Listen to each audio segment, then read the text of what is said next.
Hi, everyone, and welcome to this week's episode of Coffee and Careers.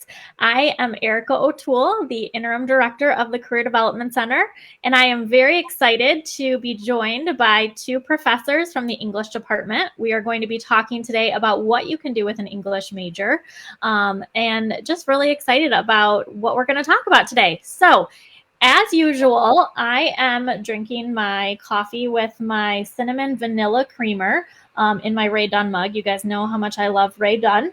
And I'm going to go ahead and let these two introduce themselves. And then we have kind of a fun little feature this morning. So I'm going to go ahead and let Dr. Carlin Borsheim-Black introduce herself first, and then Dr. Jeffrey Bean introduce himself after that.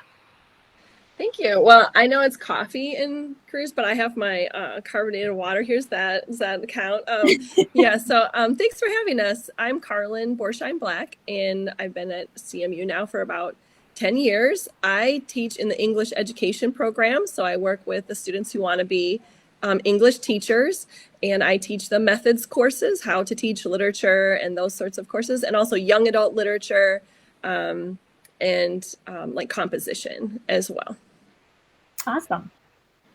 Cool. Well, I'm drinking rooibos tea. I don't know. I guess neither of us got the coffee, but I've got something to drink at least. My name is Jeffrey Bean. I teach creative writing.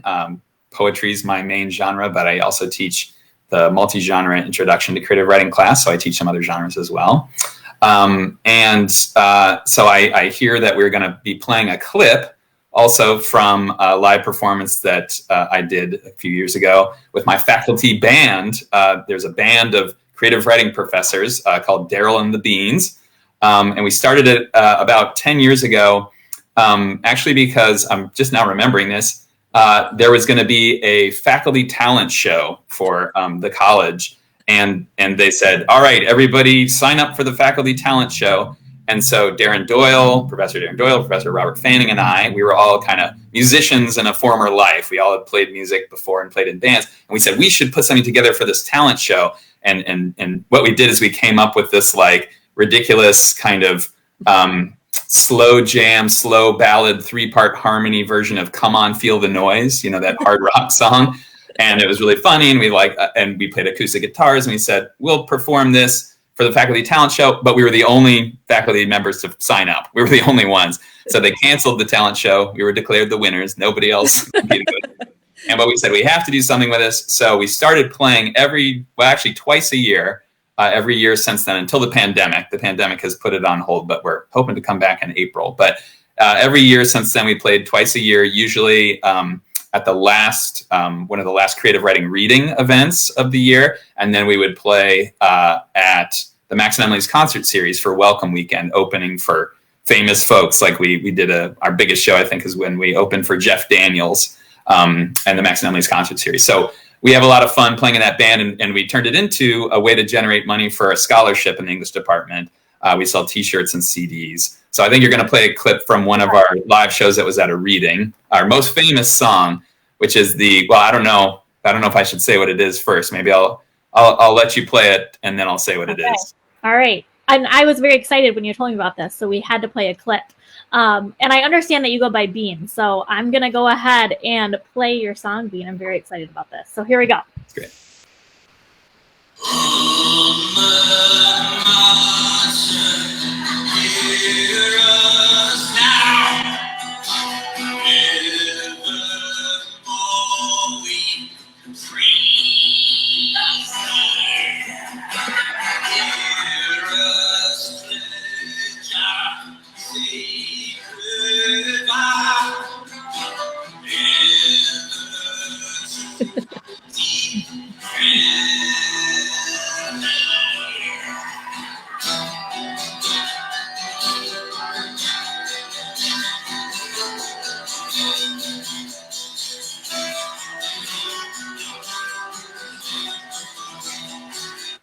Okay. All right. So cool. Well, what you just heard was, it might have been hard to hear, but that was a live performance of our big, it always brings down the house. It is our acoustic heavy metal rendition of CMU's alma mater, which is like a choir song that we put the lyrics, we decided sounded like death metal lyrics. So we do this acoustic heavy metal version of it. And the students get into it and they like hold up lighters, and it's kind of our thing. I love it. It's so cool. And I'm going to post the full performance on this Facebook Live afterwards. Nice. So anyone tuning in, you can watch the full performance afterwards. It's really, really cool. Mm-hmm. And for any of you joining us today, if you have any questions throughout, please feel free to ask these guys. They're awesome. They're here to answer any questions that you have, and I'll relay those questions as we go too. So, all right, so let's go ahead and get started. I have some questions prepared for both of you. And if we have questions throughout, I'll let you know as well. But we've been talking a lot about the job market. I know that a lot of students come in my office. They're always asking about the job market as well. And so question for both of you is, why are English majors desirable in the job market? And then I know you've shared with me a lot of really awesome alumni stories. So if you could talk about a few examples of some successful former students and what they're doing with the degree. Great, yeah. So in terms of why English majors are desirable on the job market, I actually recently looked at, there was a recent LinkedIn survey of close to 300 hiring managers in the US. And about 60% of them said that soft skills were hard to find. Things like creativity and problem solving and critical thinking and collaboration and teamwork. But the number one most sought after skill that these hiring managers in all kinds of different fields wanted was written communication and oral communication, the ability to write well and to speak well and articulately. And all those things, creativity as well as the writing skills, the critical thinking, those are all skills that our students really hone in their English classes. And it's been, you mentioned the alums, kind of a project we've been working on with the English Department PR committee lately that's been really actually fun and fascinating for me, is that I've been reaching out, and some others of us have too, have been reaching out to a whole bunch of recent alums, as you mentioned, mostly folks who graduated within the last 10 years. And we're finding what they're up to and how, what kind of careers they've ended up in. And they've told us a lot about how the English major, studying what they studied as they got their English major, really helped prepare them for these careers. And it's really cool to me, the big variety of different careers that they're in. And also to hear from these students, so many of them are just really happy in these careers because they're getting to use the skills that they care about, their writing skills or their creativity, or even their ability to read well and sort of synthesize complicated information and make it understandable to other people. So just to give a few examples, I guess we could start with some of the slides. I know I've given you some of the slides we can look at. And we can start maybe with Andrew Dooley as an example. We've got a whole bunch here. It's like around 20 slides. And then beyond those slides, I've been in touch with another dozen or so alums and hearing lots of cool stuff. But we'll take a look at this. We can share it. Oh, cool. So great. So Andrew Dooley, there you see him in his sunglasses with his dog. His dog also was an English major in obedience school. No, but there he is, living his best life. He is now, he graduated in 2012. He was an English major, and he writes creative writing poetry there under, that was his specialization especially. But he is now a manager of global knowledge and communities at Duo Security in Ann Arbor. And he says, studying English equipped me and many people on our team to be able to translate very technical details and conversations into concise and usable content, and ideally do that quickly and iteratively. I left school with a huge appreciation for the difference word choice can make when it comes to conveying ideas and aiding comprehension. And he actually started out, I kind of know a little bit more about his path. He started out, his first job after school was actually, he got hired as a technical writer for Google. And he was out in California, but he wanted to move back to Michigan.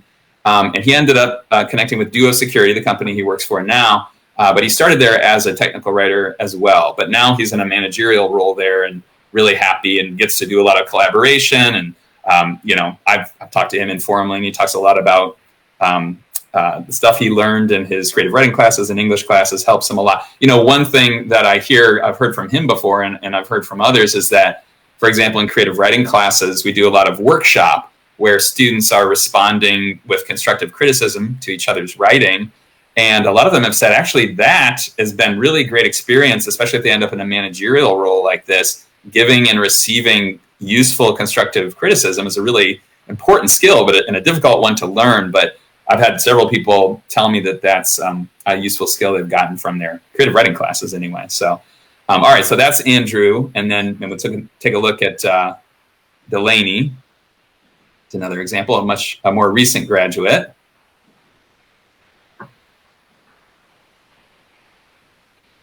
As we have the dramatic pause before the share. I know it takes a minute. Drum roll. That's right.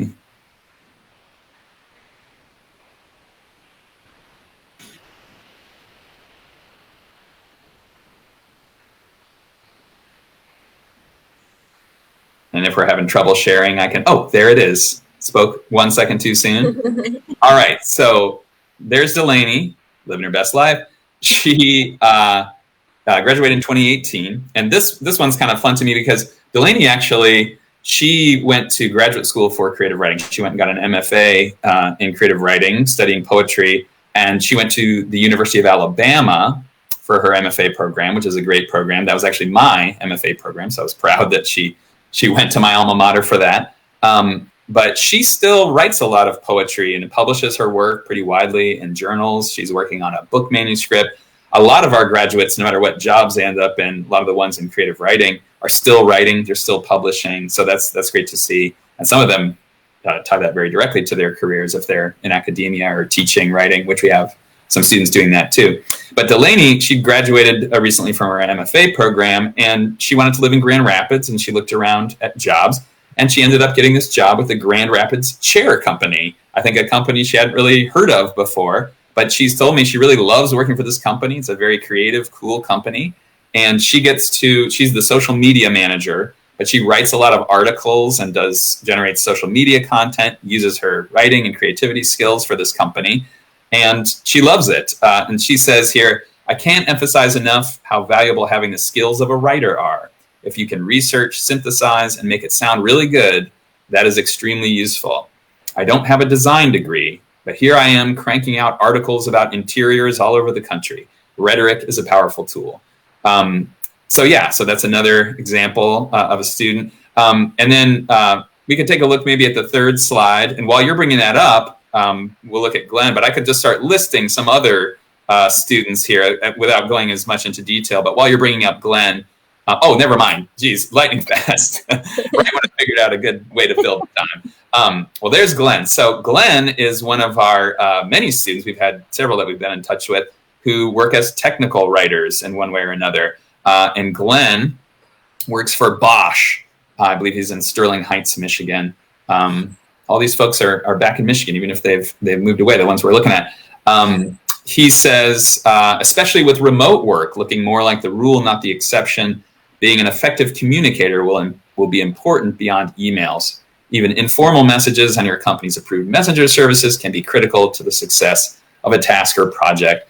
Those writing skills, those soft skills that you get in English are really valuable. And just to kind of list several others fairly quickly, just to give folks an idea of all the different career paths that are possible with English.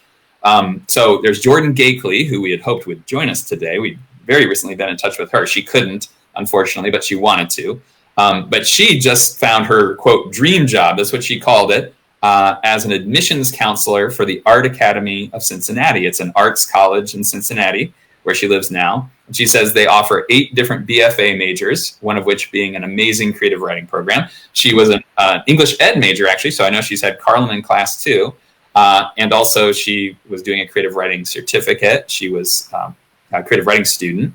And she says, I'll be working as an admissions counselor, so I will be getting to travel around the country, reviewing students' writing portfolios and helping put on various events, AKA my dream come true. So she's very excited about that new job.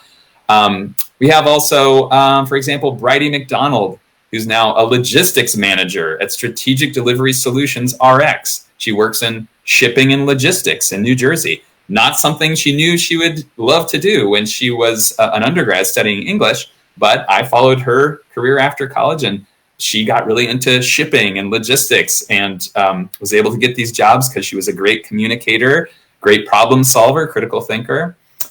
We have several students that work in higher education in various ways.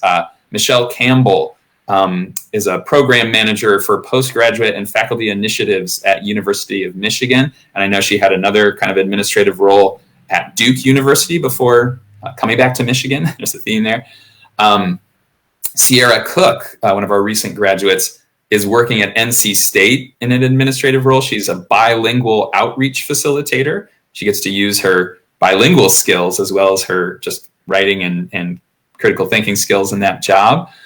We have a student, CJ Opperthauser, who went into city planning and event planning, and he got really into this. He's now the executive director at Friends of Congress Square Park in Portland, Maine. And I know that that particular park that he manages, they do a lot of arts events. So he's working in the arts as well, kind of coordinating events and doing city planning tied to the arts. And I know he loves that job and he's thriving in it. Natalie DeFore is working in marketing. We have several students that work in marketing and advertising in various ways. She is a recruitment brand manager for Rock Central, which does marketing for rocket companies like Rocket Mortgage in Detroit. And then maybe I'll just mention, well, we have attorneys, few people doing work as attorneys. We have one who is now a professor. She just got tenure actually in management in business in the business school at Oakland University. She was an undergrad English major, ended up going into management and getting into business in graduate school.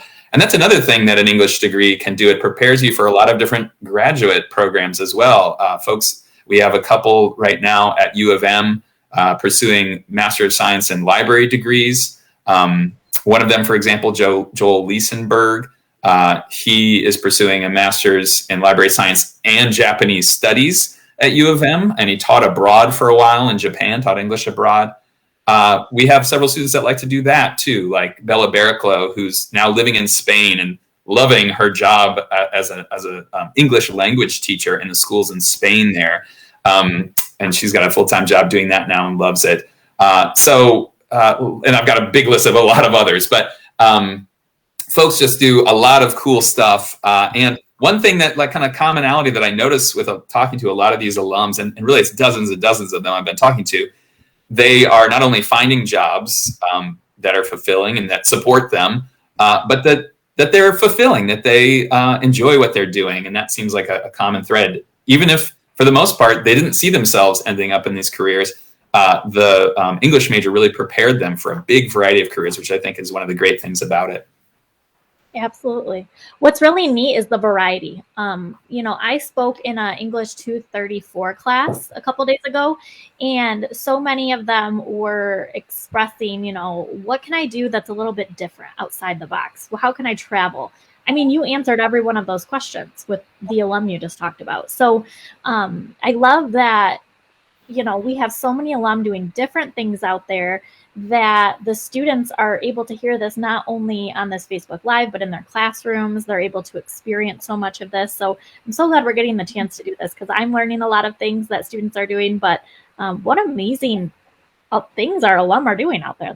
And so actually, awesome. A really quick thing to add to that when you were talking about Bella, who was teaching abroad, I've had the cool thing about being in touch with these alums too, is now they're becoming resources for our current students. Like I feel like we're building a good network now of alums who can help students who might be interested in some of these career paths.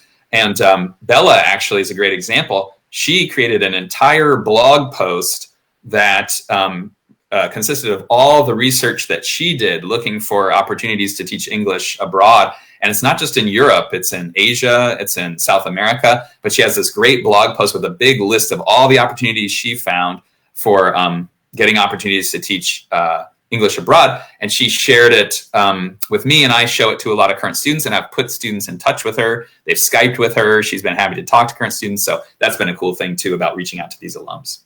That's awesome. Carlin, do you have anything to add to that? Yeah. When we're talking about, what makes English majors desirable on the job market. Well, first of all, I could add a couple of things to that. I was also an English major, and my first job was working for a computer software company. doing like technical writing and writing for the website and those sorts of things. And it was an interesting start of a career. But for me, teaching was a calling. I always said, my dad always said, you're going to be an English teacher. I said, no, I have, these visions of all these things. But it was true. There was a calling for me to come back to teaching. And I would say that that's the case for a lot of our students, is they know early on that they want to be teachers, or they explore some other things, but they're like, there's just something about teaching. And one thing I want to say is, education is in flux a little bit right now, and there are some things that are challenging about being a teacher right now. At the same time, there is such a shortage of educators in our state that our teacher candidates who are graduating this year are really going to have their choice of where they want to live and where they want to teach. They are desperately needed in the field. And for many of our students, it doesn't matter to them. Like, they want to be a teacher, and that's what they know. And for us, what we know is the teachers who are really desirable when they hit the job market are the ones who can hit the ground running. Those who have had a lot of experience in classrooms, who can be very independent and sort of learn to adapt to whatever context they find themselves in. So we have students who are, from teaching anywhere from the Detroit area to the UP to all over the country to international schools. And really, they need to take the skills that they learned here and apply them in very diverse and different teaching contexts. And I think our candidates from CMU are highly sought after, because one of the things that we really emphasize here is getting many, many experiences out in classrooms, not just student teaching, not just observations, but for example, this semester in a course that I was teaching, it was a Tuesday, Thursday class, and we spent the first half of the semester, we spent every Thursday at Mount Pleasant High School working one-on-one with high schoolers to develop their love and interest in reading. And for many of my students, just getting in the classroom is the first time they've been in a high school since they graduated, but many of my students say, oh my gosh, I love this so much. I know I'm in the right place. This experience just solidified for me that I'm making the right choice, and that sort of thing. So one thing that makes them desirable on the job market is just being able to hit the ground running. And the other is to just be a continual learner, a lifelong learner, because education is constantly evolving and changing, and you really have to just roll with it. And I think we send our students out into the field with that understanding. And we have, thinking about some successful examples, I think I mentioned there's dozens and dozens, but our students find themselves all over Michigan, all over the United States, urban schools, rural schools, the schools they graduated from. But they also find themselves going into other positions like literacy coaches, principals, school counselors, things that maybe they didn't even know were possibilities when they were completing their undergrad degrees. So I think those are some of the things that I would highlight about our English Ed candidates coming out of CMU. Absolutely. And I think one theme across all of this is opportunity, right? Not only across the US, but for our students to come back to Michigan, for those students that do want to be close to home. So I think that's absolutely wonderful. Absolutely. So I know both of you, it's just so fun to listen to how you engage students, how you stay connected with students. So part of that, how do you make the subjects engaging for the students?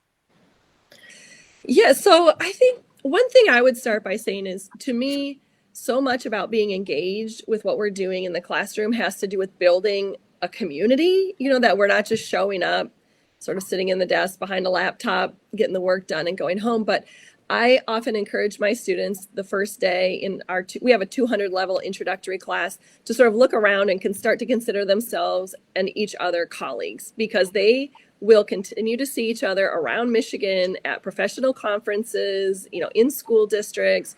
And so we start to really build our identities and our relationships as colleagues in the field. We continue to work on that outside of the classroom as well. We have a very strong student organization. It's the National Council of the Teachers of English, of CMU, and they're a very active group. They do sort of a book club. They read things together. We often attend professional development opportunities or conferences outside of CMU together. So we often travel to East Lansing for our state level conference, but we've also traveled to Baltimore, San Antonio, Kansas City, different places around the country for our national conference. And I think it's really great for our teacher candidates early in their career to see examples of teachers who are passionate and excited and lifelong learners. So I think for us, a lot of it is building this community while they're at CMU and then maintaining that community after they graduate. Teaching can sometimes feel a little isolating when you're alone in the classroom with your students, but we have a very strong like Facebook group where people are often like posting questions or job opportunities. We continue to meet up. We always take a big picture of all the CMU teachers when we go to the state level conference, and there are dozens. And our student organization often invites like teachers who have recently graduated to come back and talk about where they ended up and what their first years are like. I think that's one thing that's engaging for our students, is just a really warm and closely knit community on campus. That's awesome. Yeah, that's great. And that's something I really see in the other parts of English too, like in the kind of regular English majors. Sigma Tau Delta does a really good job of bringing students together to network. That Sigma Tau Delta is the English Honor Society student group. They have hosted conferences in the past, or they often travel to conferences. So there's various other student groups too. Around creative writing, a lot of our creative writing community comes together around our reading series. We have 2 different reading series: the Meyer Visiting Writers series, which brings in nationally prominent writers from all over the country, and then the Wellspring Literary Series, which brings in prominent writers from Michigan. But these events often have food or snacks, and they're kind of festive feeling. Students get a chance to mingle with each other, with us, and also meet often writers who are very successful writers and kind of connect with them and network with them. So community is definitely very important all over. So I love that Carlin mentioned that. Another thing about how in my classes, and I know a lot of other folks do similar things, how I try to make the content engaging is partly to connect students to the field beyond the classroom too in various ways. And one of the most exciting ways lately that I've started to do that is in my advanced creative writing classes, and especially my poetry workshops. I do Skypes with poets, different poets from all over the country. We have them Skype in. They'll be in California or Kentucky or Florida, and they'll Skype in, and our class will interview this writer. And they're a widely published writer, very successful poet working in the field. And when I started doing this about 5 years ago, or maybe 6 or 7 years ago now, it really has transformed my classes, because I love it. It's not just my voice in there talking about, the art of poetry. We're bringing in professionals in the field with a bunch of different diverse backgrounds, diverse approaches to poetry. And it's just really enriched the classes, and the students love it. It's kind of often like a little experience we have together too. Sometimes really funny, unexpected things happen, and it's like a way that we bond afterward. Like, remember when this happened? And then a lot of these students will connect with these authors. They've kind of met them now, and they connect with them on social media. And even now I'll see on Twitter years later, I'll be like, oh, that student met this author in my class, and now here they're having a Twitter exchange and talking about their work that they're doing. So it's a great way for them to kind of network as well. So that's one way, and I have various other ways of doing that. But I think in general, though, all English classes are, we've got a lot of teaching award winners, like several in our department, and a lot of us care a lot about teaching, and we try to make it really engaging.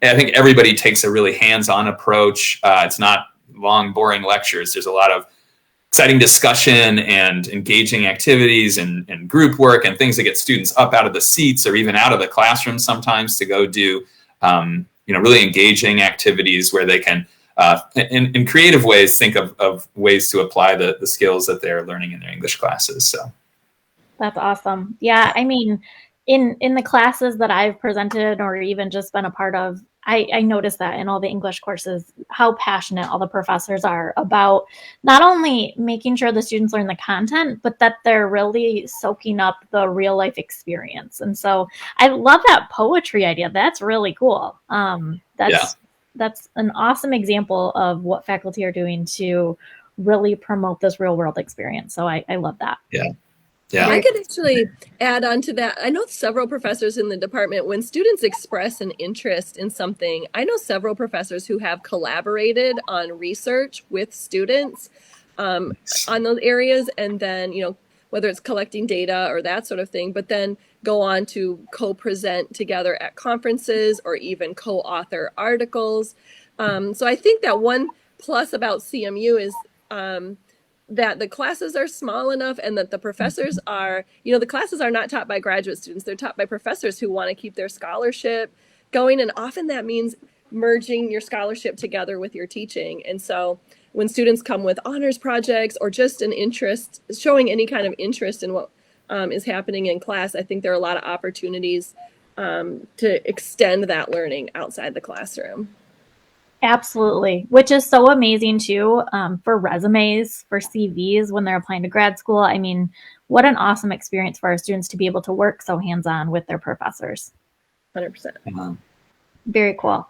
Well, we are getting towards the end of our time, which flew by, I have to say.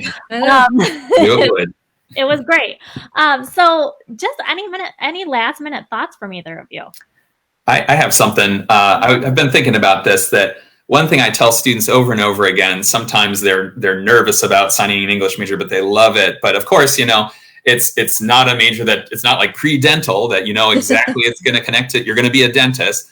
But that's also the exciting thing, as we've talked about, that it opens the door for a whole bunch of different careers because it's giving you these skills that are useful. But what I tell students is, and this applies whether or not they're going to be English majors, but do what you are passionate about and do what you love, but also do what you're good at.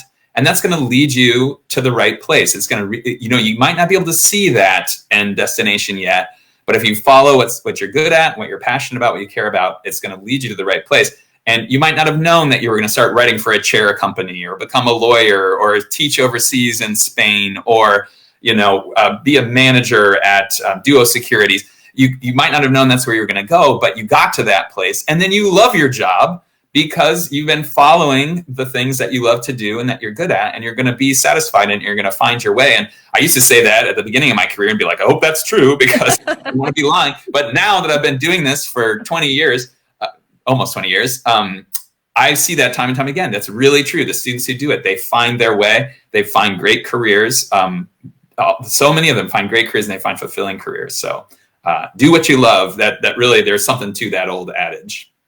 Absolutely. Mm-hmm. Any last minute thoughts from you, Carlin? I think just to build on what Bean just said, I think also jobs are continually evolving. I think I heard something a while back, a long time ago, actually, we're preparing students for jobs that don't even exist yet. And it's those soft skills, being careful thinkers, careful, analytical thinkers, careful writers, good communicators, problem solvers. Those are the things that matter no matter what we're doing. So I think our students are well poised to evolve as jobs evolve. Absolutely. And my last thoughts are connect with your professors, connect with staff. We're all here to help you. And we want to help you so much. That's what we're here for. So amen. Yeah. Thank you both for joining me today. This was great. I learned so much. I think our students are going to learn so much from this. And it was great talking to both of you today. Yeah, thanks Erica. So it was fun. Absolutely. And thank you all for joining us on this episode of Coffee and Careers.